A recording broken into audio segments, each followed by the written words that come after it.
A 9-member selection panel appointed by President William Ruto this morning to recruit IEBC commissioners is set to be sworn in at 9 a.m. Chief Justice Martha Koome will preside over the swearing-in ceremony from the Supreme Court buildings. The 9-member team include Professor Adam Solo, Dr. Nelson Makanda, Fatuma Saman, Ambassador Koke Moli, Evans Misati, Nicodemus Bore Kipchirchir, Andrew Tanui Kipkoech, Caroline Kituku, and Linda Kiom amid pressure for Ruto to urgently establish the IEBC selection panel with the claims that he was interfering with independent institutions and stalling reforms. Voter registration, by-elections and boundary delimitation will top the agenda of the constituted IEBC, with a cross-section of leaders led by Kakamega Governor Fernandez Baraza urging for a smooth transition after 19 months of the polls body lacking commissioners. Ready to reconstitute the IEBC. Jambo ambalo tungependa the reconstituted IEBC kufuatilizia ni mambo ya voter registration, kwa sababu kuna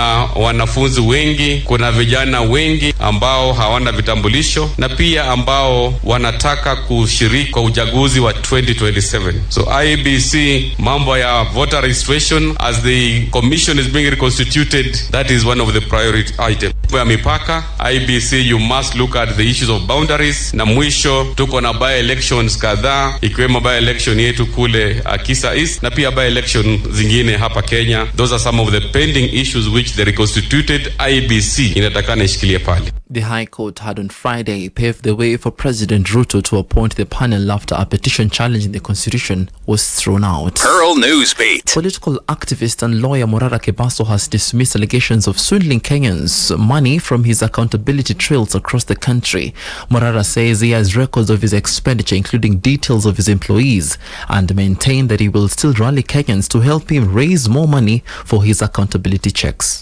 For example, I remember there's a time I published an accountability report on how many kilometers we've covered, and I remember saying that we've covered up to around 50,000 kilometers around the country, 29,000 for one vehicle and 21,000 kilometers for the other vehicle. 50,000 kilometers, I remember I did a breakdown and the cost of fuel came to around 1.72 million thereabout. I remember giving people an accountability report on how many employees we had and what they were being paid and what our running costs are every month. This is something that I published.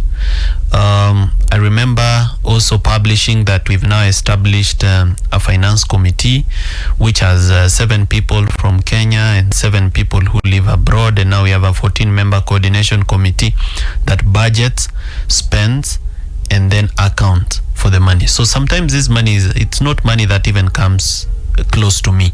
It's money that is managed by a whole team. Pearl Newsbeat. And police and prison officers in Wundai, Taveta County have initiated an extensive manhunt for 8 remandees who escaped from the Wundai prison on Saturday night.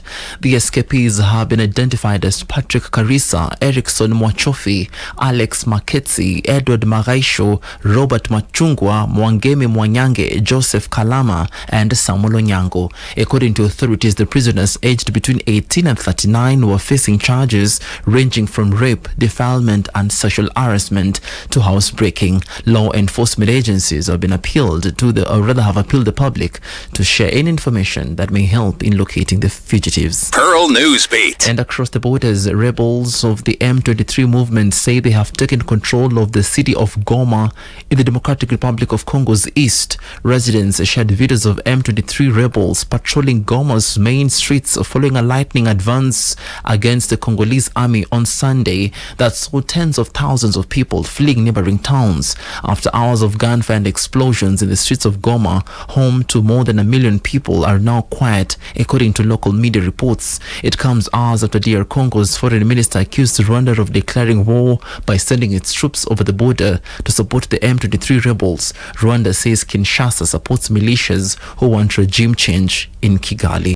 Pearl Radio, the home of fresh and classic hits.